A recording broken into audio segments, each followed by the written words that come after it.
خرچ کرنا ویسے ہی بہت اچھا ہے، اب تو رمضان ہے، رمضان المبارک میں بہترین طریقے سے خرچ کریں اور برائی کو بھی بھلائی سے ٹالتے ہیں۔ یہ کیا بات کی اللہ تعالیٰ نے، برائی کو ہم بھلائی سے کیسے ٹال سکتے ہیں؟ اگر ہم آگے جائیں گے تو ہم سورہ حامیم سجدہ میں پڑھیں گے، اللہ سبحانہ و تعالیٰ فرماتے ہیں کہ برائی کا جواب ایسے طریقے سے دو جو اچھا ہو، یعنی کہ جو شخص تمہارا دشمن ہے ایسا ہو جائے کہ گویا وہ تمہارا گہرا دوست ہو۔ مطلب کیا کہ اگر کوئی آپ کے ساتھ برا کرے، آپ عفو درگزر سے کام لیں، صبر جمیل سے کام لیں۔ ہم نے پیچھے بار بار پڑھا نا فصبر جمیل، تو صبر سے کام لیں گے، عفو درگزر سے کام لیں گے تو اللہ سبحانہ و تعالیٰ معاف کرنے والے کو تو اللہ تعالیٰ اور زیادہ دیتے ہیں۔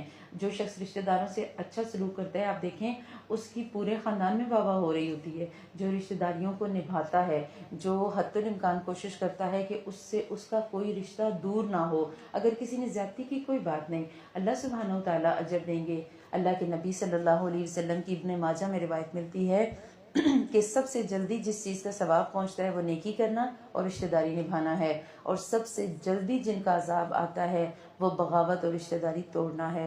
تو کوشش کرنی ہے کہ ہم رشتوں کو جوڑ کر رکھیں، اگر کسی سے کچھ ہو جائے تو کوئی بات نہیں، آپ معاف کر دیں، ظرف بڑا کر لیں۔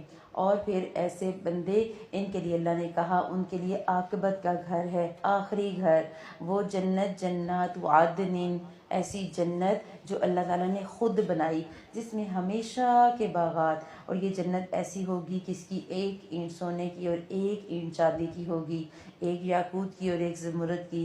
آپ دیکھیے کتنا خوبصورت انٹیریئر ہوگا، کتنی پیاری ہوگی وہ جنت جسے اللہ نے خود بنایا۔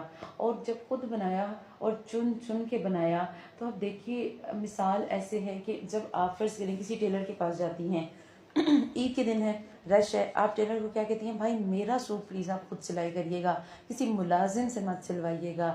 تو جنت عدن وہ جنت ہے جو اللہ نے اپنے ہاتھوں سے بنائی، تو اس میں جانے کا اشتیاق تو پھر ہمیں رکھنا چاہیے۔ کبھی انشاءاللہ تعالیٰ نا ہم اس پہ بھی چھوٹی سی ایک سیریز کریں گے کہ جنت میں نعمتیں کیسی کیسی ہوں گی۔ ایک دفعہ ایسا ہوا، حضرت ابو ایوب کہتے ہیں کہ اللہ کے نبی صلی اللہ علیہ وسلم کے پاس ایک دیہاتی آیا، کہنے لگا اللہ کے رسول صلی اللہ علیہ وسلم مجھے گھوڑا بہت پسند ہے، کہ جنت میں گھوڑے ہوں گے؟ آپ صلی اللہ علیہ وسلم نے فرمایا ہاں، اگر تجھے جنت مل گئی تو تجھے یاقوت کا ایک گھوڑا عطا کیا جائے گا، جس کے وہ پر ہوں گے کہ تم اس پر جب سوار ہوگے تو پھر وہ تجھے لے کر پرواز کرے گا جہاں تو چاہے گا۔ تو سوچے پھر جنت کی نعمتیں کیسی ہوں گی، وہ جنت جس میں ہمیں کوئی تکلیف نہیں ہوگی، کوئی آزمائش، کچھ بھی نہیں۔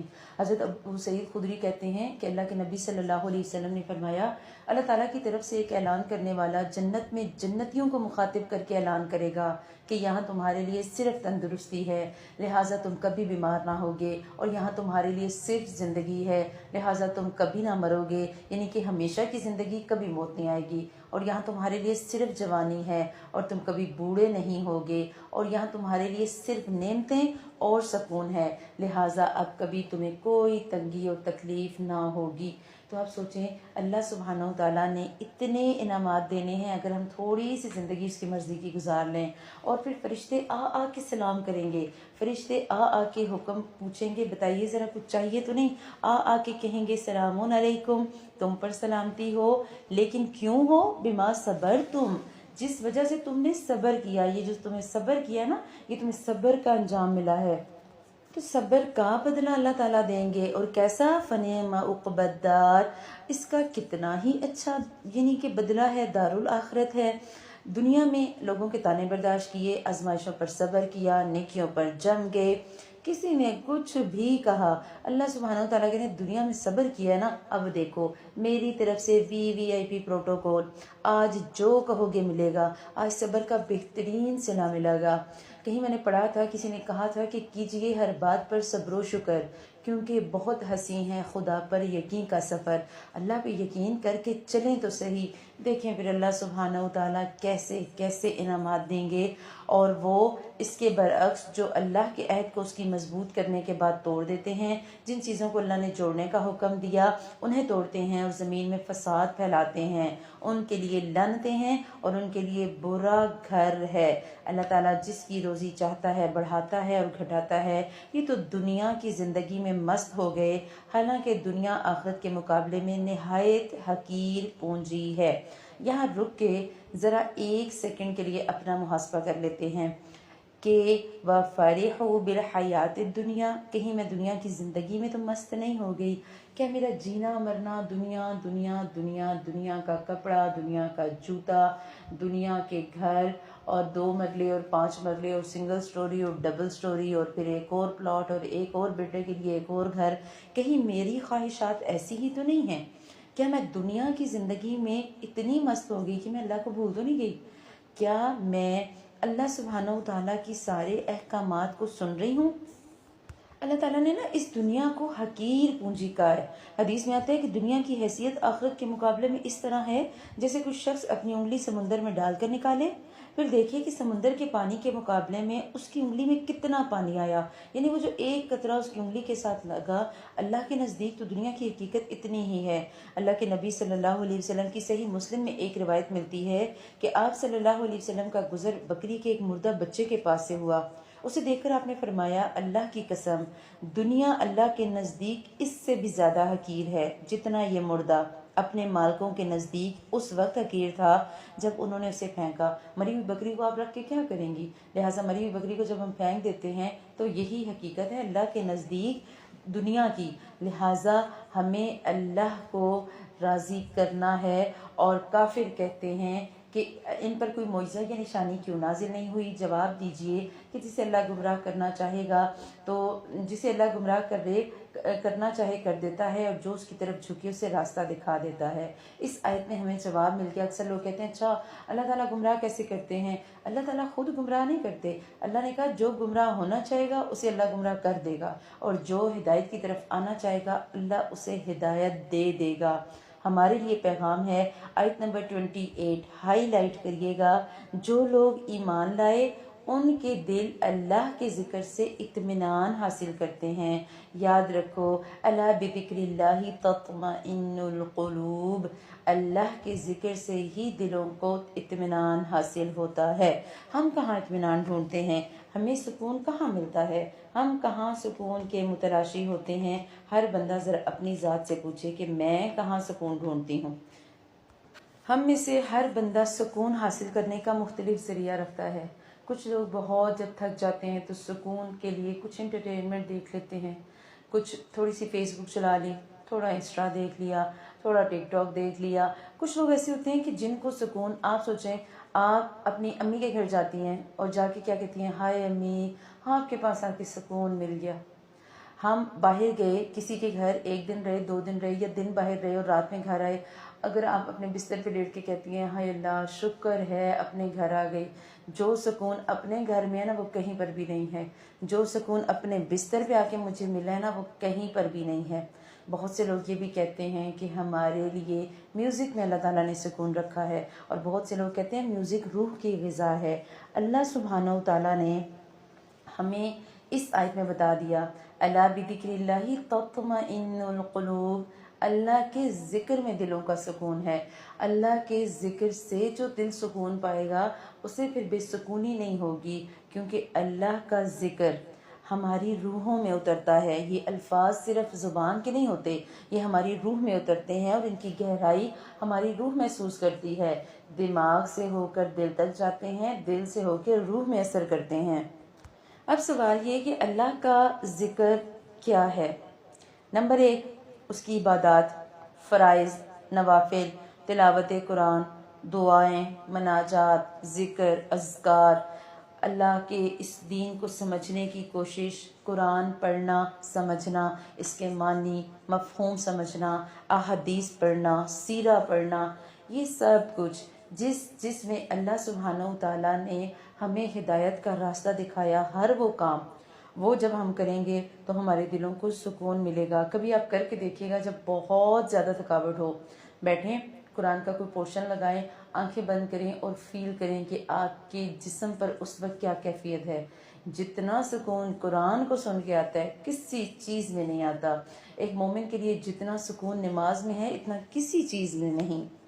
اور یہ سکون ہمیں تبھی نصیب ہوگا، کوئی غلطی ہو جائے، کوئی کوتاہی ہو جائے، اللہ کے سامنے سجدے میں سر جھکا لیں، کوئی گناہ ہو جائے توبہ کر لیں، اتنا سکون ملے گا کہ اللہ سبحانہ و تعالیٰ خود بخود دلوں کو جو ہے وہ سکون سے بھر دیں گے۔ ہمارا دل کیا کرتا ہے؟ ہم کہہ دیتے ہیں غلطی ہو گئی، اور پھر غلطی کے بعد ہم کرتے ہی نہیں اس غلطی کا ازالہ. ہم ازالہ کرنے کے بجائے شور شرابہ، کبھی ایک کو بتا کبھی دوسرے کو بتا، کبھی کیا.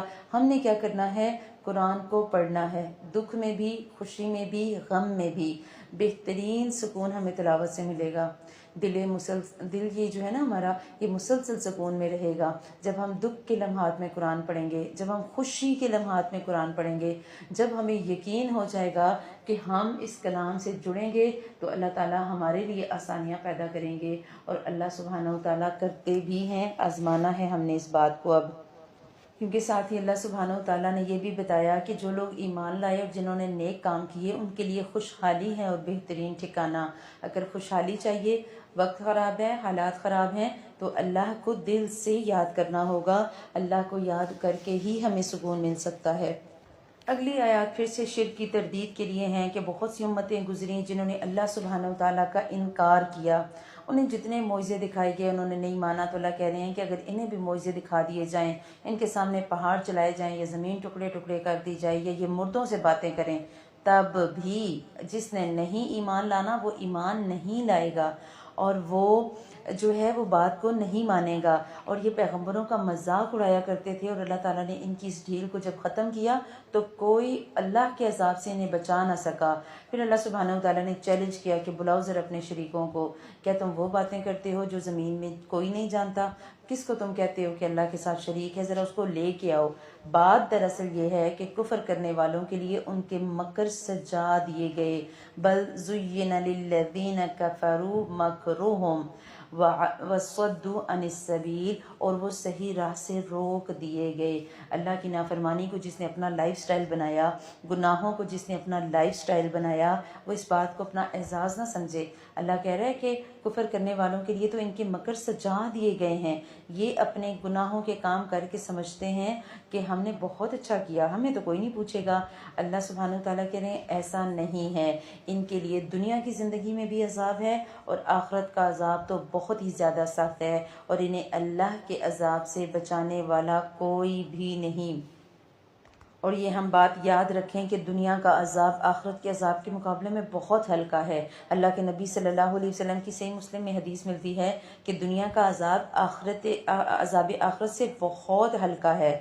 اللہ سبحانہ و تعالیٰ دنیا کا جو عذاب دیتے ہیں نا وہ دائمی سا ہوتا ہے، لیکن جو آخرت جو ہے وہ وقتی ہوتا ہے، لیکن جو آخرت کا عذاب ہوگا وہ دائمی ہوگا، ہر وقت عذاب. لیکن جہنم کی جو آگ ہے وہ دنیا کی آگ کی نسبت 69 گنا جو ہے وہ تیز ہے. 70 گنا جہنم کی آگ ہے. آپ سوچیں کہ اس آگ پہ ہم 1 منٹ کے لیے ہاتھ رکھ سکتے ہیں؟ ہم تو 1 سیکنڈ نہ ہاتھ رکھیں، ہمارا ہاتھ کسی گرم پتیلے کو ٹچ ہو جائے ذرا، جو حال ہوتا ہے کتنے دن تو پھر ہمارا رونا دھونا ہی نہیں ختم ہوتا. کہاں یہ کہ اللہ تعالیٰ اس سے 70 گنا زیادہ آگ میں انسان کو جلائیں گے. اور کیونکہ اس نے شخص نے اللہ تعالیٰ کی نافرمانی کی ہوگی. تو اللہ تعالیٰ ہمیں اللہ کی فرما بردار زندگی گزارنے والا بنائے. پھر جو جنت ہے، جو جنت پرہیزگاروں کو دی جائے گی، ہمیں جو متقی ہوں گے، جو راستوں پر چلنے کی کوشش کریں گے، لڑکھڑاتے ہی صحیح چل تو رہے ہیں نا، کوشش تو کر رہے ہیں. کون ہے متقی؟ جو جنت کے حصول کے لیے تھک رہے ہیں. اللہ کہہ رہے ہیں اس جنت کی صفت جس کا وعدہ پرہیزگاروں کو دیا گیا یہ ہے کہ اس کے نیچے نہریں بہہ رہی ہیں، اس کا میوہ ہمیشگی والا ہے، اور اس کا سایہ بھی. یہ ہے انجام پرہیزگاروں کا، اور کافروں کا انجام تو دوزخ ہے. آپ سوچیں دنیا میں جب کوئی پھل آتا ہے تو سیزنل ہوتا ہے. آم ہے تو وہ گرمیوں میں آئیں گے، مالٹا ہے تو وہ سردیوں میں آئے گا، اور اسٹرابیری ہے تو وہ درمیانے سیزن میں آئے گی. ہم جب ایک بار ہر ایک کا نا فیوریٹ پھل الگ ہوتا ہے. کسی کو آم پسند ہوتا ہے اور اتنا پسند ہوتا ہے کہ اس کا دل چاہتا ہے سارا سال آم رہیں. کسی کو مالٹا یا فروٹر اتنا پسند ہوتا ہے اس کا دل کرتا ہے سارا سال فروٹر رہیں. کسی کو خربوزہ یا تربوز پسند ہے تو کہتے ہیں کہ یہ سارا سال رہیں. لیکن دنیا میں ایسا نہیں ہوتا، سیزنل فروٹس آتے ہیں. آخرت میں اللہ تعالیٰ کہہ رہے ہیں کہ میوہ کہتے ہیں پھلوں کو. اللہ کہہ رہے ہیں میوہ ہمیشگی والا ہوگا. جو دنیا میں ڈرائی فروٹ نہیں کھا سکتے نا، اس آیت کو پڑھ کے تسلی رکھیں. ہمیں اللہ آخرت کے میوے دے گا، وہ فریش فروٹ بھی دے گا اور ڈرائی فروٹس بھی دے گا. وہ جو خواہشیں دنیا میں ہماری پوری نہیں ہوئیں، آخرت میں وہ بھی پوری ہوں گی. آگے آیت نمبر 37 میں ہمارے لیے ایک اور پیغام کہ اسی طرح ہم نے اس قرآن کو عربی زبان کا فرمان بنا کر اتارا، اگر آپ نے ان کی خواہشات کی پیروی کر لی اس کے بعد کہ آپ کے پاس علم آ چکا تو اللہ کے عذابوں سے آپ کا کوئی حمایتی نہ ملے گا اور نہ ہی کوئی بچانے والا۔ اللہ سبحانہ و تعالیٰ نے قرآن کو عربی زبان میں اتارا، لہٰذا ہمیں عربی زبان کو سمجھنا ہے۔ جب اللہ سبحانہ و تعالیٰ نے قرآن اتارا تھا نا تو جو اولین مخاطب تھے وہ اہل عرب تھے جو صرف عربی جانتے تھے۔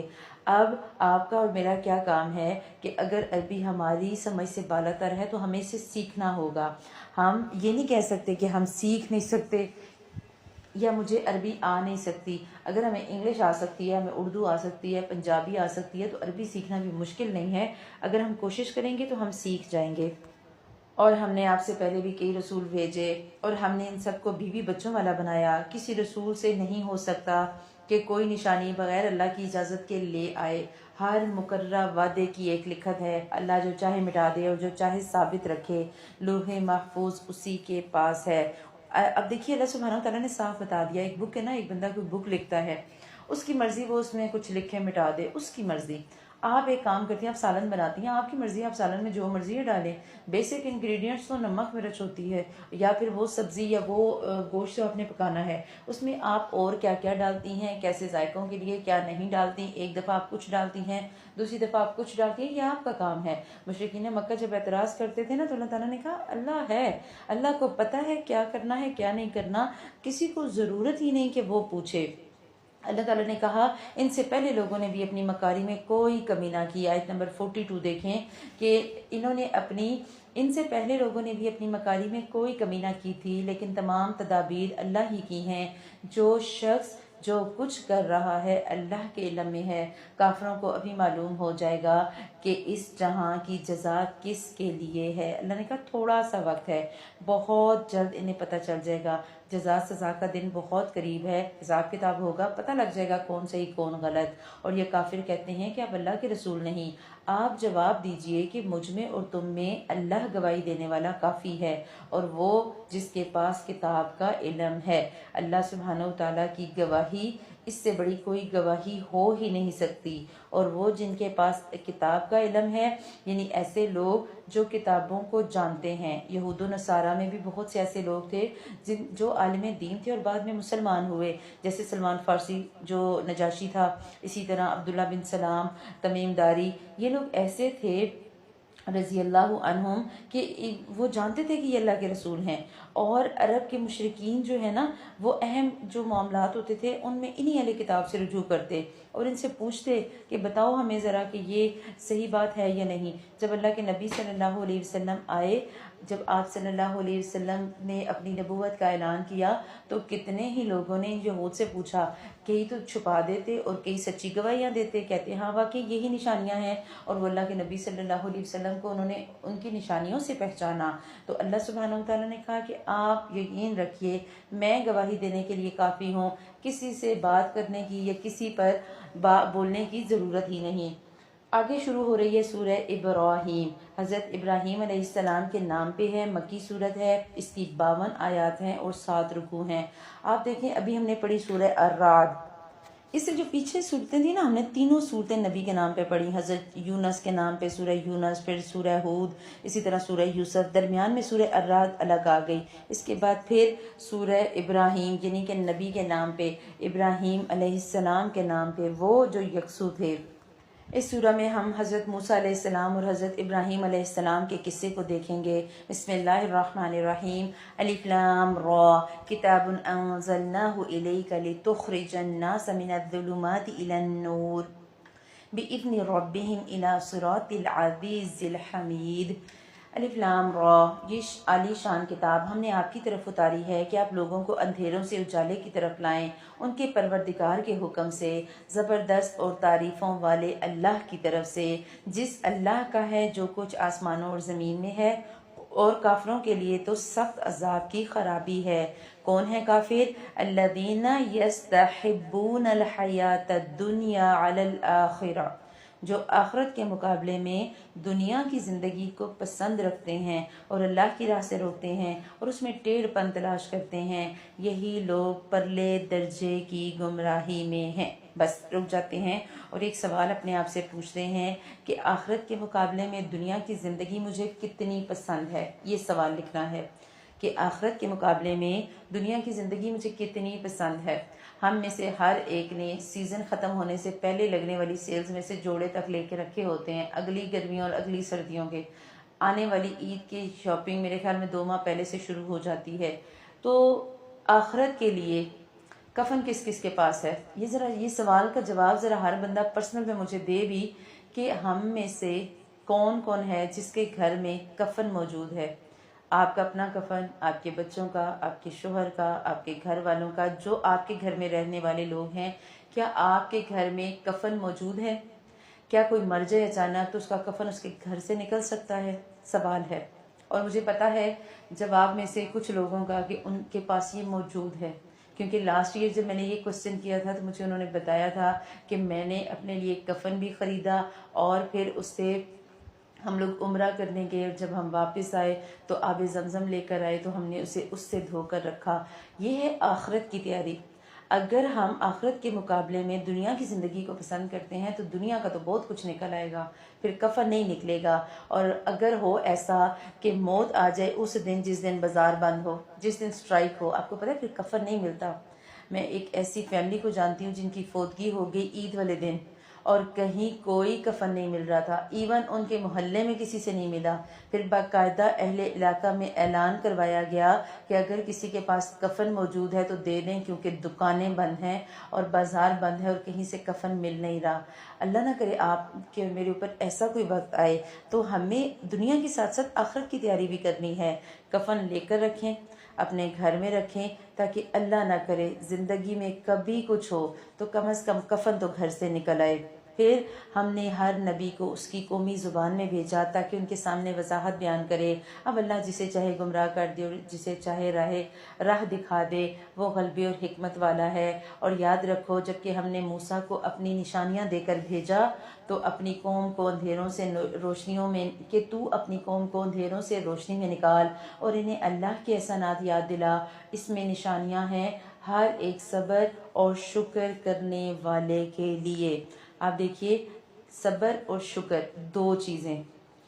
آج کل رمضان ہے، ہم رمضان سے گزر رہے ہیں اور ہم پورا دن روزہ رکھتے ہیں، کھانے پینے سے رک کے صبر کرتے ہیں، اور جب روزہ افطار کرتے ہیں اور ہم دعا پڑھتے ہیں ذَهَبَ الظَّمَأُ وَابْتَلَّتِ الْعُرُوقُ وَثَبَتَ الْأَجْرُ انشاءاللہ۔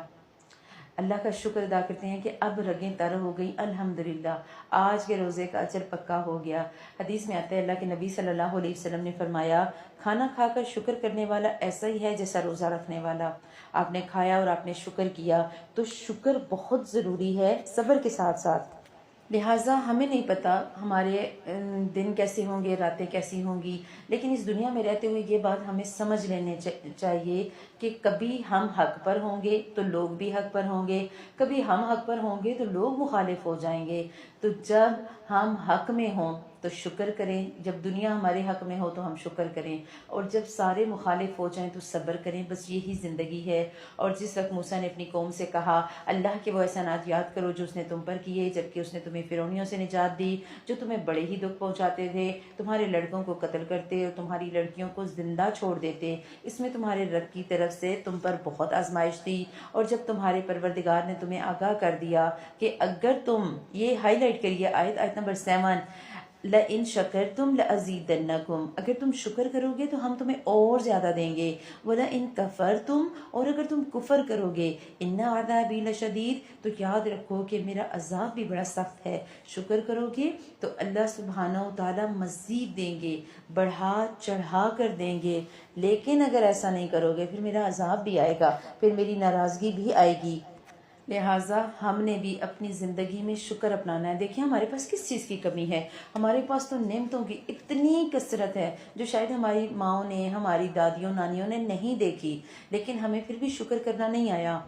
کسی نے لکھا تھا کہ سب کچھ میسر ہوتا ہے لیکن شکر نہیں ہوتا، بن مانگے بھی ملتا ہے لیکن توکل نہیں ہوتا، اور مشکل آسان ہو جاتی ہے لیکن صبر نہیں ہوتا۔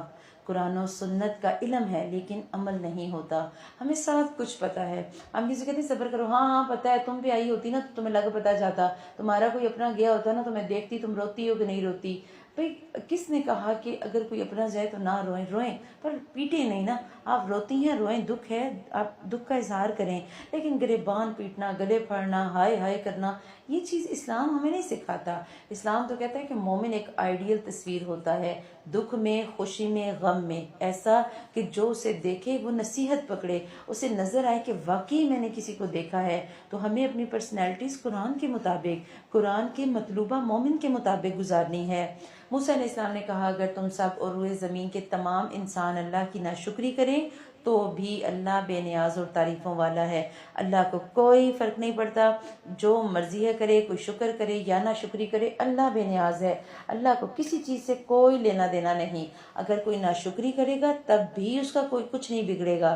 حدیث قدسی آتی ہے، اللہ سبحانہ وتعالیٰ نے فرمایا اے میرے بندو، اگر تمہارے اول اور آخر اور اسی طرح تمہارے انسان اور جن اس ایک آدمی کے دل کی طرح ہو جائیں جو تم میں سب سے زیادہ متقی اور پرہیزگار ہو تو بھی اس سے میری حکومت اور بادشاہی میں اضافہ نہیں ہوگا۔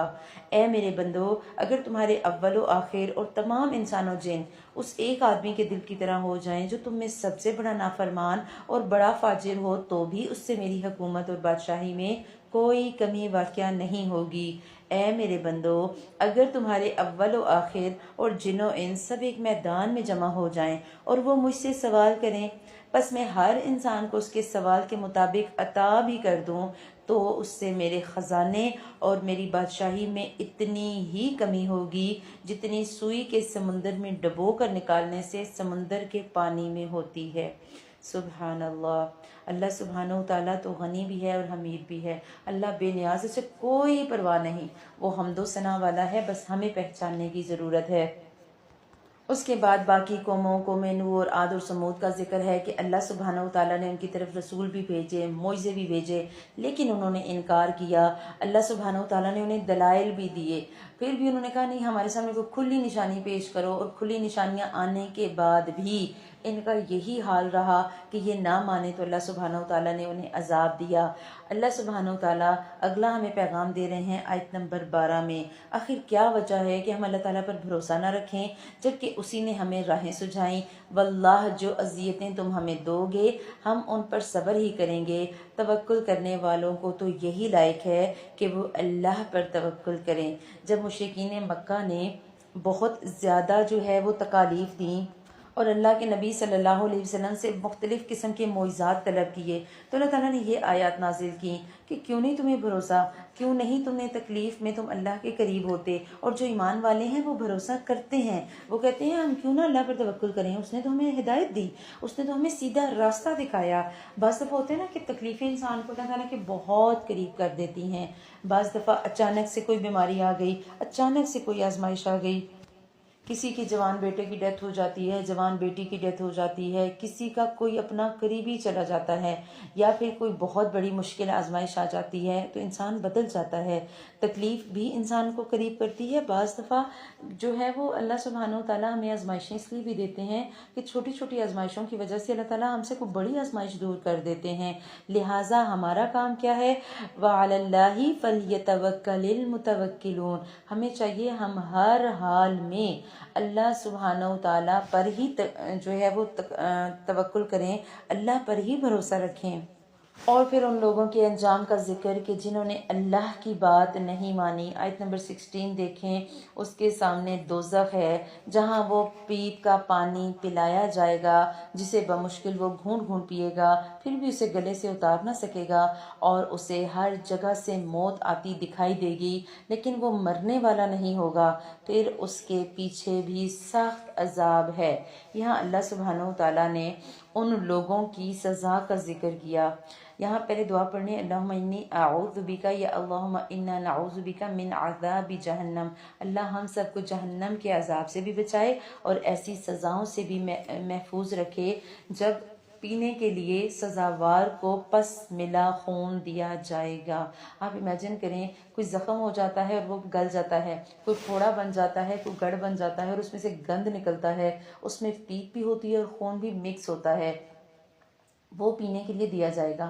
آپ اور میں، ہم میں سے کتنے ایسے لوگ ہیں شاید جو کسی کا زخم صاف بھی نہیں کر سکتے، چھوٹا سا منہ دیکھیں گے اور سائڈ مار لیں گے، ہم سے نہیں دیکھا جاتا بھائی آپ خود کرو، کسی اور سے پٹی کروا لو، ہم تو نہیں کر سکتے۔ کہاں یہ کہ ہم اللہ کی نافرمانیاں بڑھ چڑھ کر کرتے جا رہے ہیں، یہ جان کے بھی کہ نافرمانوں کا انجام کیسا ہوگا۔ وہ ایسے پانی پلائے جائیں گے کہ اللہ سبحانہ و تعالیٰ کی پناہ۔ دیکھیے نا، پیپ اور خون، یا یہ وہی ہوگا جو انہی کی اپنی گوشت اور کھانوں سے بہ رہا ہوگا۔ اللہ کے نبی صلی اللہ علیہ وسلم کی حدیث میں کہا گیا کہ جہنم کی جو جسم ہوتا ہے نا، جہنمیوں کا جسم، اس مسی سے نچوڑا گیا ہوگا۔ اور بعض احادیث میں یہ بھی آتا ہے کہ یہ جو سدید ہے نا، لفظ آیا نا آیت میں سدید، تو اللہ کہہ رہے ہیں کہ یہ سدید، آپ صلی اللہ علیہ وسلم نے فرمایا کہ یہ اتنا گرم اور کھولتا ہوگا کہ ان کے منہ کے قریب پہنچتے ہی ان کے چہرے کی کھال جھلس کر گر پڑے گی، اور اس کا ایک گھونٹ پیتے ہی ان کے پیٹ کی آنتیں پخانے کے راستے سے باہر نکل آئیں گی۔ اللہم لا تجعلنا من، اللہ ہمیں ایسوں سے میں کبھی بھی نہ کرے، کبھی بھی ہمیں جہنم کے عذاب دیکھنے کو بھی نہ ملے۔ ہوتا ہے نا دیکھنا، اللہ تعالیٰ سے اسی وقت تڑپ کے دعا کریں، اللہ ہمیں جہنم کے قریب سے بھی نہ ہمیں دکھائیے گا، ہمیں دور سے بھی نہ دکھائیے گا، ہمیں نہیں دیکھنی جہنم، ہمیں نہیں جانا جہنم میں۔ وعدہ کریں ابھی بیٹھے ہوئے اپنے اللہ سے کہ میں جہنم کے قریب جانے والے کسی کام کے بھی قریب نہیں جاؤں گی۔ حتی الامکان کوشش کریں گے کہ اللہ تعالیٰ کو راضی کریں، ہم جہنم سے بچے رہیں، ہم ایسی سزاؤں سے بچے رہیں، کیونکہ ہمارے یہ جسم، یہ نازک جسم جو جون جولائی کی گرمی برداشت نہیں کر سکتے، جو نومبر دسمبر کی ٹھنڈ برداشت نہیں کر سکتے، یہ کہاں برداشت کریں گے وہ جہنم کہ کھالیں اتر جائیں، آنتیں باہر نکل آئے۔ ہمیں تو یہاں ذرا سی سٹمک میں برننگ ہو جاتی ہے تو ہم 4 دن سالن نہیں کھاتے کہ میرے معدے میں جلن ہے تو میں سالن نہیں کھاؤں گی، دہی لے لیں گے، جوسز لے لیں گے، لیکن ہم سالن کا لقمہ تک نہیں لیتے۔ کیا ہمارے جسم برداشت کر سکیں گے؟ کیا ہمارے حلق سے یہ اتریں گی؟ ایک کڑوی دوائی کا چمچ تو ہمارے حلق سے اترتا نہیں، تو کیا یہ گندا خون پیپ اترے گا ہمارے حلق سے؟ جو ہم دھڑلے سے گناہ کرتے چلے جا رہے ہیں، کرتے چلے جا رہے ہیں، اس بات کو جانتے ہوئے بھی کہ اللہ تعالیٰ سزا دے گا۔ اگلا پیغام ہمارے لیے آیت نمبر 21، سب کے سب اللہ کے سامنے روبرو کھڑے ہوں گے، یعنی فیس ٹو فیس اللہ تعالیٰ سے سب کی ملاقات ہوگی۔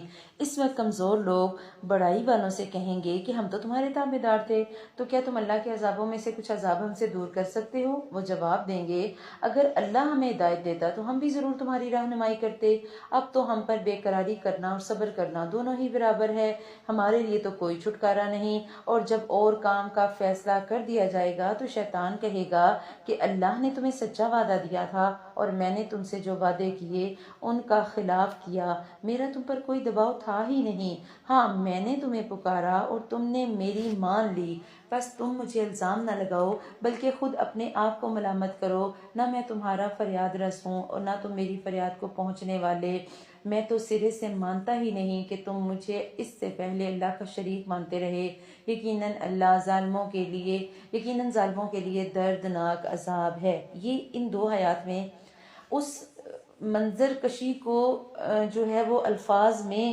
پرویا گیا ہے کہ جب اللہ سبحانہ و تعالیٰ کے سامنے سارے کھڑے ہوں گے، اللہ کے نیک لوگوں کا فیصلہ تو ہو جائے گا، نیک تو چلے جائیں گے جنت میں، جو برائی کرنے والے ہوں گے نا، پہلے تو وہ اپنے بڑوں کو بلائیں گے، کہیں گے ہاں جی بتاؤ تمہاری وجہ سے ہم نے کیا نا، ذرا اللہ کو حساب دو۔ وہ کہیں گے ہم نے کون سا زبردستی کی تھی، تم نے ویسے بڑی باتیں ہماری مانی، کاروبار تو اپنی مرضی سے کیے۔ ایسے ہی ہوتا ہے نا، ہم اپنے ماں باپ کی مرضی کے مطابق تھوڑی کاروبار کرتے ہیں۔ باپ کہے گا میں ذمہ دار ہوں، تم زمیندار ہوں، تم زمینداری کرو، تو بیٹا کیا کہتا ہے، نہیں نہیں آپ مجھے کاسمیٹک شاپ کھول دیں، نہیں نہیں میں نے تو یہ کرنا ہی نہیں، میں ذرا ریڈی میڈ گارمنٹس کا کام کروں گا، میں یہ کام کروں گا اور میں وہ کروں گا۔ ہم کبھی اپنے ماں باپ کے پیشے کو اپناتے ہیں تو ہم اس ماں باپ کے دین پہ کیوں چلتے چلے جا رہے ہیں کہ جنہوں نے قرآن تک ٹھیک سے نہیں پڑھا ہوا۔ اگر ہم آگے پڑھیں گے ایک آیت میں جا کر کہ چاہے تمہارے ماں باپ غلط ہی ہوں، تم ان کے پیچھے ہی چلتے رہو گے، یہ سوچے سمجھے بغیر کہ باقی تو بڑی ایڈوانس چیزیں آ گئی، ماں باپ کو کہاں چلانا آتا تھا موبائل یا فیس بک، ماں باپ تو آج بھی بٹن والے موبائل استعمال کرتے ہیں اور اولادیں ٹچ کے لیٹسٹ ماڈل لیتی جاتی ہیں۔ تو ہم ماں باپ کی باقی تو باتیں مانتے کوئی نہیں، تو ہم یہ بات کیوں ماں باپ کی مان لیتے ہیں یہ اپنے بڑوں کی؟ تو اللہ پوچھے گا، اور جب پوچھے گا تو پھر یہ سارا الزام بڑوں پہ لگا دیں گے، اور بڑے کہیں گے کہ اب صبر ہی کرو، ہم تو کچھ نہیں کر سکتے نہ تمہارے لیے نہ اپنے لیے۔ اچھا پھر یاد آئے گا کہ نہیں، شیطان نے کہا تھا میں تمہاری مدد کروں گا، میں تمہیں چھڑواؤں گا، فی الحال تو یہ کام کرو نا۔ پھر سارے کے سارے ابلیس کو پکڑیں گے، آؤ نا ذرا بتاؤ کہ تم نے تو دنیا میں ہم سے بڑے وعدے کیے تھے، اللہ کے نبی نے جو وعدہ کیا تو مومنوں نے تو اس پہ عمل کیا اور وہ تو چلے گئے سارے جنت میں، اب ذرا تم ہمیں بتاؤ کہ تم نے جو ہمارے ساتھ کیا تھا کہ میں تمہاری سفارش کروں گا کچھ نہیں ہوگا، اللہ بڑا غفور الرحیم ہے، تو ذرا اب معافی دلواؤ۔ شیطان کہے گا میں نے کہاں تمہیں جو ہے وہ زبردستی تم سے گناہ کروائے، میرا تو تم پر کوئی دباؤ نہیں تھا، میں نے تمہیں آواز لگائی اور تم نے مان لی۔ آپ بازار جاتی ہیں، فرض کریں آپ کسی بھی مال میں چلی گئی، وہاں کیا ہوتا ہے، سیلز مین آواز لگاتے ہیں، آپ کو زبردستی تو کوئی سیلز مین اپنی دکان میں نہیں کھینچ کے لے کے جا سکتا نا، وہ آپ کو آفرز دیتے ہیں، آپ کو جو آفر اٹریکٹیو لگتی ہے آپ چپ کر کے شاپ میں چلی جاتی ہیں، جو سیل لگی ہوتی ہے آپ لے کے 6 جوڑے نکل آتی ہیں بائے۔ تو وہ کیا ہوتا ہے، بیسیکلی شیطان ہمارے لیے سیلز مین کا کام کرتا ہے، وہ ہمیں آوازیں لگاتا ہے، ہمیں بتاتا ہے، ہم سے جھوٹے وعدے کرتا ہے، اور ہمیں بالکل اسی سیلز مین کی طرح جو ہے وہ ناقص چیز کو بھی بہت اچھی کوالٹیز کی بیان کر کے آپ کو باہر سے کھینچ کے اندر لاتے ہیں، آئیں جی 200 میں اور 600 میں یا 2000 میں سوٹ، اور جب آپ اندر جاتی ہیں تو جو 200 یا 600 یا 2000 والا ہوتا ہے وہ اس قابل نہیں ہوتا خریدیں، اور جو اس دکان میں آپ کو پسند آتا ہے وہ اس سے ڈبل قیمت کا ہوتا ہے، لیکن چونکہ ہم دکان میں چلے جاتے ہیں، سوٹ ہمیں اچھا لگ جاتا ہے تو پھر ہم تھوڑی سی بارگیننگ کے ساتھ وہ سوٹ لے لیتے ہیں۔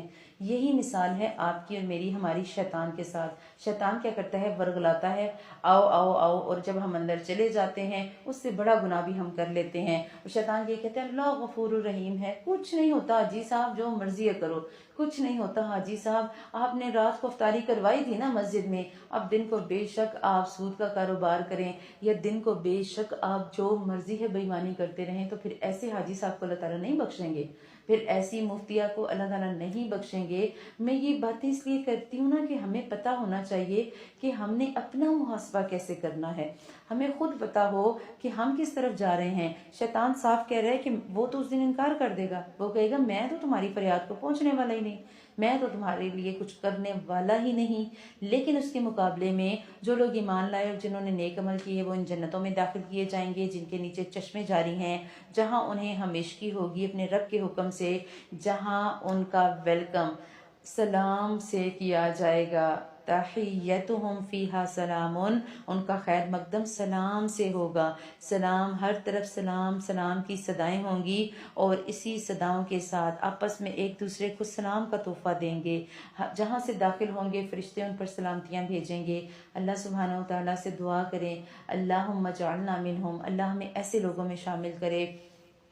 کیا آپ نے نہیں دیکھا کہ اللہ تعالیٰ نے پاکیزہ بات کی مثال کس طرح بیان فرمائی، ایک ایسے درخت کی مانند جس کی جڑ مضبوط ہو اور جس کی ٹہنیاں آسمان میں ہیں، اور جو اپنے پروردگار کے حکم سے ہر وقت اپنا پھل لاتا ہے، اور اللہ تعالیٰ لوگوں کے سامنے مثالیں بیان کرتا ہے تاکہ وہ نصیحت حاصل کریں، جبکہ ناپاک بات کی مثال اس گندے درخت کی سی ہے جو زمین کے کچھ ہی اوپر سے اکھاڑ لیا گیا، اسے کچھ ثبات تو ہے نہیں۔ ایمان والوں کو اللہ تعالیٰ پکی بات کے ساتھ مضبوط رکھتا ہے، دنیا کی زندگی میں بھی اور آخرت میں بھی۔ ہاں، نا انصاف لوگوں کو اللہ بہکا دیتا ہے اور اللہ جو چاہے کر گزرے۔ حدیث میں آتا ہے کہ یہ جس درخت کی مثال بیان کی نا، یہ کھجور کا درخت ہے، کیونکہ وہ مضبوط ہوتا ہے، اس کی جڑیں مضبوط ہوتی ہیں، اوپر جتنا مرضی پھل لگ جائے کوئی فرق نہیں پڑتا۔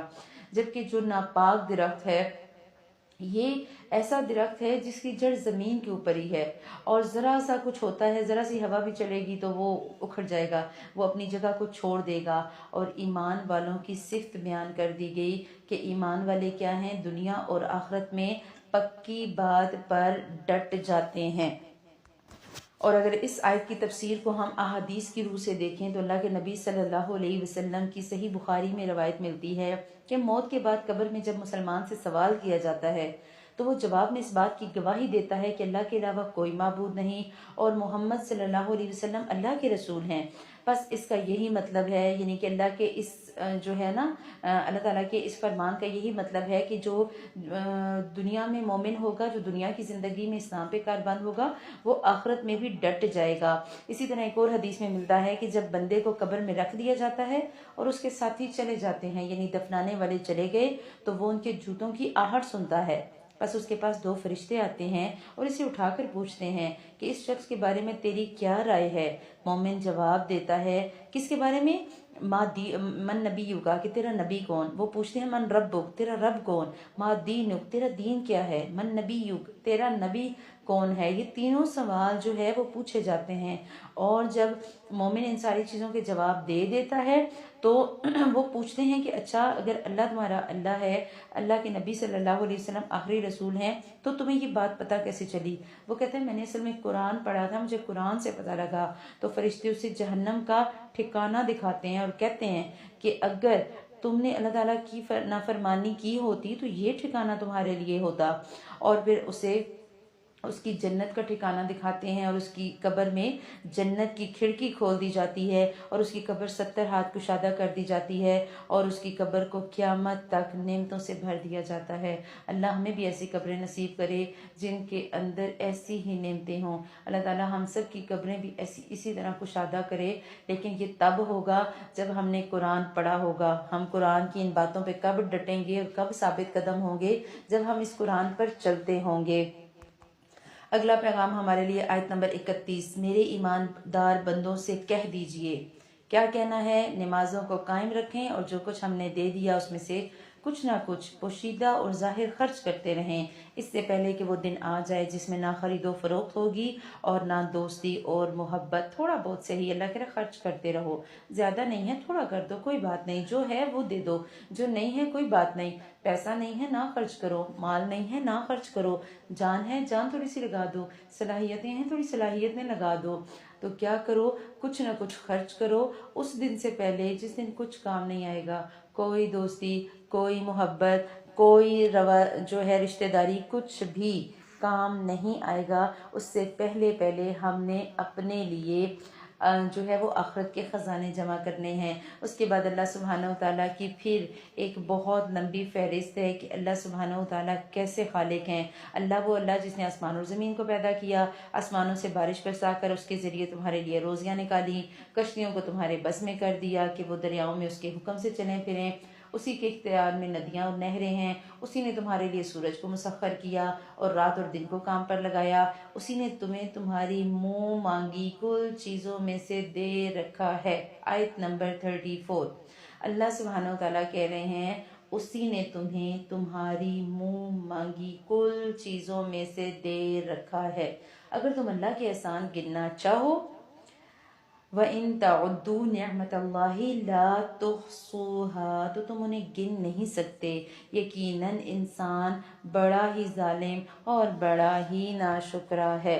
اللہ سبحانہ وتعالیٰ نے بتایا کہ جتنی مرضی تم نعمتیں چننا چاہو، تم جو مانگتے ہو نا، تم نے جتنی منہ مانگی نعمتیں مانگی ہیں، اللہ کہہ رہا ہے اس میں سے دیا ہے، ساری نہیں دی لیکن اس میں سے بہت سی دے بھی دی۔ ہم دیکھیں نا اللہ سبحانہ وتعالیٰ سے مانگتے ہیں جب، اللہ سبحانہ وتعالیٰ اگر سب کچھ نہ بھی دیں تو بہت کچھ ہمارے پاس ہوتا ہے، اتنا ہوتا ہے کہ ہم چاہیں تو بھی ہم شکر اللہ تعالیٰ کا ادا نہیں کر سکتے۔ آپ ساری زندگی بیٹھ کے لسٹ بناتی رہے نا، آپ کے پاس لسٹ پوری نہیں ہوگی کہ اللہ تعالیٰ نے مجھے دیا کیا کیا۔ اپنی بلیسنگ ذرا لکھیں۔ ہم تو وہ جو آکسیجن ہم 1 منٹ کے لیے استعمال کرتے ہیں، ہم تو اس کے حساب نہیں دے سکتے۔ پوچھیں ذرا ان لوگوں سے جو ایسی بیماریوں میں مبتلا ہیں، جو یورین پاس نہیں کر سکتے، جو ڈائلسس کرواتے ہیں، جن کی خواہش، آپ ان سے آخری خواہش پوچھنا کیا خواہش ہے، وہ کہتے ہیں ایک دفعہ ہم واش روم چلے جائیں، ایک دفعہ ہم خود سے یورین پاس کر لیں کہ ہم نے اتنے سالوں سے یورین پاس نہیں کیا۔ اللہ تعالیٰ نے تو ہمیں اتنا کچھ دیا۔ آج ذرا اپنی افطار میں بیٹھ کر اپنی افطاری کو دیکھ کر سوچئے گا، اللہ تعالیٰ نے تو ہمیں کتنا کچھ دے دیا کھانے کو۔ تو کیا میں، اللہ نے جو کہا کہ انسان تو بڑا ہی ظالم اور بڑا ہی ناشکرا ہے، تو کیا میں ظالم اور ناشکری ہوں؟ کیا میں اپنی جان پہ یہ ظلم نہیں کرتی، اپنے اوپر ظلم نہیں کرتی کہ میں اللہ تعالیٰ کے حقوق ادا نہیں کرتی، اللہ کی نعمتوں پر میں شکر ادا نہیں کرتی؟ کیونکہ جب ہم شکر ادا نہیں کرتے تو اس کا مطلب ہوتا ہے کہ ہم اپنی جانوں پر ظلم کر رہے ہیں، ہم اللہ تعالیٰ کے ساتھ بے انصافی کر رہے ہیں۔ اللہ سبحانہ و تعالیٰ کہہ رہے ہیں پھر ایسوں سے پھر میں بھی غافل ہو جاؤں گا، پھر اللہ تعالیٰ بھی ایسوں پر توجہ نہیں دیتے۔ اور پھر ابراہیم علیہ السلام کا قصہ شروع، جب انہوں نے دعا کی اے میرے پروردگار اس شہر کو امن والا بنا۔ ہم بھی دعا کر لیں اللہ ہمارے شہر اور ہمارے ملک کو بھی امن والا بنائے۔ ہمارے ملک میں بھی بڑے فساد چل رہے، اللہ تعالیٰ اسے امن والا بنائے اور مجھے اور میری اولاد کو بت پرستی سے پناہ دے۔ اے میرے پالنے والے، انہوں نے بہت سے لوگوں کو اس کے راستے سے بھٹکا دیا، بس میری تابعداری کرنے والا میرا ہے، اور جو میری نافرمانی کرے تو بہت ہی معاف کرنے والا اور کرم کرنے والا ہے۔ اے میرے پروردگار، میں نے اپنی کچھ اولاد اس بے کھیتی کی وادی میں تیرے حرمت والے گھر کے پاس بسائی۔ اے میرے پروردگار، یہ اس لیے کہ وہ نماز قائم رکھیں، بس تو کچھ لوگوں کے دلوں کو ان کی طرف مائل کر دے اور انہیں پھلوں کی روزیاں عنایت فرما تاکہ یہ شکر گزاری کریں۔ اور اے میرے پروردگار، تو خوب جانتا ہے جو ہم چھپائیں اور جو ہم ظاہر کریں، زمین و آسمان کی کوئی چیز اللہ پر پوشیدہ نہیں۔ اللہ کا شکر ہے جس نے مجھے اس بڑھاپے میں اسماعیل اور اسحاق عطا فرمائے۔ کچھ شک نہیں کہ میرا پالنہار اللہ دعاؤں کو سننے والا ہے۔ یہاں تک بات کرتے ہیں ابراہیم علیہ السلام کی۔ ابراہیم علیہ السلام نے اپنی بیوی اور اپنے بیٹے حضرت اسماعیل علیہ السلام کو اللہ سبحانہ و تعالیٰ کے حکم پر وہاں چھوڑا، اور وہاں ان کے لیے دعائیں کر کے اللہ کا گھر بنا کے آگے، اور دعائیں کیا کر رہے ہیں کہ اے اللہ آپ جو ہے یہاں پر کچھ لوگوں کے دلوں کو اس گھر کی طرف مائل کر دیں۔ یہاں ابراہیم علیہ السلام کی اسکالر کہتے ہیں دعا کا یہ اثر ہے کہ آج حج و عمرہ کے لیے کتنے لوگ جاتے ہیں، اللہ سبحانہ و تعالیٰ نے لوگوں کے دلوں کو اس طرف مائل کیا، انہیں پھلوں میں سے رزق دیا۔ آپ دیکھیے کوئی پھل جہاں کہیں پر بھی ایسی سرزمین جہاں کوئی پھل نہیں اگتا، دنیا بھر کے پھل اور میوے وہاں فراوانی کے ساتھ موجود ہیں۔ جو لوگ حج کرنے جاتے ہیں انہیں اس بات کا اندازہ ہے کہ وہاں کسی پھل کی فراوانی میں کوئی کمی نہیں آتی، اور یہ سراسر ابراہیم علیہ السلام کی دعا کا اثر ہے۔ اور ابراہیم علیہ السلام نے دعا کی رب اجعلنی مقیم الصلاۃ ومن ذریتی ربنا وتقبل دعا ربنا اغفر لی ولوالدی وللمؤمنین یوم یقوم الحساب۔ اے میرے پالنے والے، مجھے نماز کا پابند رکھ اور میری اولاد سے بھی۔ اے میرے رب میری دعاؤں کو قبول فرما لے۔ اے میرے پروردگار مجھے بخش دے اور میرے ماں باپ کو بھی بخش اور دیگر مومنوں کو بھی بخش دینا اس دن جس دن حساب ہونے لگے۔ اللہ سبحانہ و تعالیٰ نے ابراہیم علیہ السلام کی اس دعا کو ہماری نماز کا حصہ بنایا، لیکن شاید آپ کو پتہ ہی نہیں ہوگا کہ ہم نماز میں مانگتے کیا ہیں۔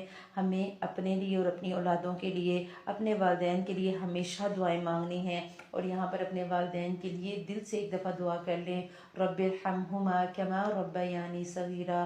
اللہ سبحانہ و تعالیٰ ہم سب کے والدین پر خاص کرم کرے۔ اگلا پیغام اگلی آیت میں ہمارے لیے آیت نمبر 42 دیکھیں، اللہ تعالیٰ کہہ رہے ہیں ناانصافوں کے اعمال سے اللہ کو تم غافل نہ سمجھو، وہ تو انہیں اس دن تک مہلت دیے ہوئے ہے جس دن آنکھیں پھٹی کی پھٹی رہ جائیں گی، وہ اپنے سر اوپر اٹھائے دوڑ بھاگ رہے ہوں گے، خود اپنی طرف بھی ان کی نگاہیں نہ لوٹیں گی، ان کے دل خالی اور اڑے ہوئے ہوں گے۔ لوگوں کو اس دن سے ہوشیار کر دو جبکہ ان کے پاس عذاب آ جائے گا، اور ظالم کہیں گے اے ہمارے رب ہمیں بہت تھوڑے قریب کے وقت تک ہی مہلت دے کہ ہم تیری تبلیغ مان لیں اور تیرے پیغمبروں کی تابعداری میں لگ جائیں۔ کیا تم اس سے پہلے بھی قسمیں نہیں کھا رہے تھے کہ تمہارے لیے دنیا سے ٹلنا ہی نہیں؟ اور کیا تم ان گھروں میں رہتے سہتے نہ تھے جنہوں نے اپنی جانوں پر ظلم کیا؟ اور کیا تم پر وہ معاملہ کھلا نہیں کہ ہم نے ان کے ساتھ کیا کچھ کیا؟ ہم نے تو تمہیں سمجھانے کے لیے بڑی ہی مثالیں بیان کر دیں۔ اللہ سبحانہ و تعالیٰ نے قیامت کی ایک اور منظر کشی کی، قیامت کی ہولناکیوں میں سے ایک اور ہولناکی۔ اللہ دنیا میں مہلت دیتا ہے، ڈھیل دیتا جاتا ہے، شاید کہ غافل کو سمجھ آ جائے اور اس کو عقل آ جائے، لیکن جب ایسا نہیں ہوتا، مہلت ختم ہو جاتی ہے تو دن ایسا آئے گا جس دن انسان کو اپنا ہوش بھی نہیں ہوگا۔ آپ ذرا جو ہے وہ 5 فروری کا واقعہ لے لیں، 2012 میں دسمبر دیکھ لیں، کیا کیسے قیامت کے منظر ہوتے ہیں نا، جب ہر طرف تباہی تباہی ہو، جب ہر طرف جو ہے وہ پریشانی، اور ایسے لگے کہ کسی کو اپنی ہوش نہیں، ایون لوگ اپنی اولادوں کو بھول جاتے ہیں۔ دنیا میں بھی ہم نے وہ سین دیکھ لیے، تو آخرت تو پھر اس سے کہیں زیادہ ہے۔ اللہ سبحانہ و تعالیٰ نے کہا کہ یہ تب مہلت مانگیں گے، لیکن اس وقت مہلت نہیں دی جائے گی، اور اس وقت اللہ سبحانہ و تعالیٰ صرف سزا دیں گے۔ آیت نمبر 49 دیکھیں آپ، اس دن گناہگاروں کو دیکھیں گے کہ یہ زنجیروں میں ملے جلے ایک جگہ جکڑے ہوئے ہوں گے، ان کے لباس گندک کے ہوں گے، اور آگ ان کے چہروں پر بھی چڑھی ہوئی ہوگی۔ قیامت کے دن اتنا شدید دن ہوگا کہ اللہ تعالیٰ نے کہا اس دن ان کا حال کیا ہوگا کہ گندک کے لباس میں ہوں گے یہ، اور آگ منہ تک چڑھی ہوگی۔ گندک کیا ہوتی ہے؟ گندک سے تو فوراً آگ بھڑک اٹھتی ہے، تو اللہ کہہ رہا ہے کہ ان کے ساتھ بھی ایسے ہی ہوگا، ان کو فوراً آگ اپنی لپیٹ میں لے گی، اور صحیح جو ہے وہ صحیح جو تیز آگ ہوتی ہے نا، جس میں سے چنگاریاں ابل ابل کر آ رہی ہوتی ہیں، ایسی آگ ہوگی۔ اور یہ کیوں؟ یہ اس لیے کہ اللہ تعالیٰ ہر شخص کو اس کے کیے ہوئے اعمال کا بدلہ دے۔ بے شک اللہ تعالیٰ کو حساب لیتے کچھ دیر نہیں لگتی۔ اس آیت کو ہائی لائٹ کریں، اللہ جب حساب لینے پہ آئے گا نا، اسے کوئی دیر نہیں لگتی۔ اللہ رحمت کرنا چاہے تو بے حساب سب کو جنت میں داخل کر دے، لیکن اللہ حساب لینا چاہے، اللہ پکڑنا چاہے تو کون ہے جو اللہ کو روک سکے گا؟ یہ قرآن تمام لوگوں کے لیے اطلاع نامہ ہے کہ اس کے ذریعے سے وہ ہوشیار کر دیے جائیں، اور انہیں بخوبی علم ہو جائے کہ اللہ ایک ہی معبود ہے، تاکہ عقل مند لوگ سوچ سمجھ لیں۔ اللہ کہہ رہا ہے ابھی ہوش نہیں آیا تو سنبھل جاؤ۔ یہاں آیا نا اینڈ پہ کہ وَلِيَذَّكَّرَ اولو الالباب، تاکہ نصیحت حاصل کریں جو لوگ الباب ہیں، عقل مند ہیں۔ لب کہتے ہیں ایسی عقل کو جو ہمیں اللہ تک پہنچا دے۔ آپ دعا کریں اللہ آپ میری عقل کو بھی ایسی بنا دیں جو اس قرآن کے تابع ہو جائے، جو ہم قرآن پڑھیں تو ہمارا اس پر عمل کرنے کو دل کرے۔ اللہ سبحانہ و تعالی ہم سب کو بھی ایسی ہی عقل سلیم دے کہ ہم اس کلام کو پہچان سکیں اور ہم اپنے اللہ کو راضی کر سکیں۔ سورۃ الحجر شروع ہو رہی ہے، مکی صورت ہے، اس کی 99 آیات اور 6 رکوع ہیں۔